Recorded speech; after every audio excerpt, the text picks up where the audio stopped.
আসসালামু আলাইকুম রহমতুল্লাহি ওয়া বারাকাতুহু।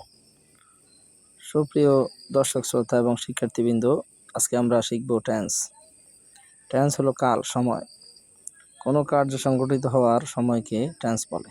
ইংরেজি ভাষা কোথাও লেখার ক্ষেত্রে টেন্সের গুরুত্ব অপরিসীম, তাই টেন্সকে ইংরেজি ভাষার প্রাণ বলা হয়, অর্থাৎ সোল অফ ইংলিশ ল্যাঙ্গুয়েজ বলে। টেন্স প্রধানত তিন প্রকার, যথা present tense, past tense, future tense. Present tense বর্তমান কাল। কোনো কাজ বর্তমানে হওয়া বা হচ্ছে এরূপ বোঝালে তাকে প্রেজেন্ট টেন্স বলে। যেমন আমি স্কুলে যাই, আই গো টু স্কুল।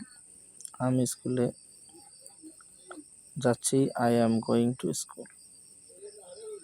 দুটোই প্রেজেন্ট ফর্ম, একটা হলো যাই আর একটা হলো যাচ্ছি। পাস্ট টেন্স হলো অতীতকাল। কোনো কাজ অতীতকালে সম্পন্ন হয়েছিল বা হচ্ছিল এরূপ বোঝাতে এর কালকে পাস্ট টেন্স বলে। মানে আমি স্কুলে গিয়েছিলাম, I went to school, I was going to school.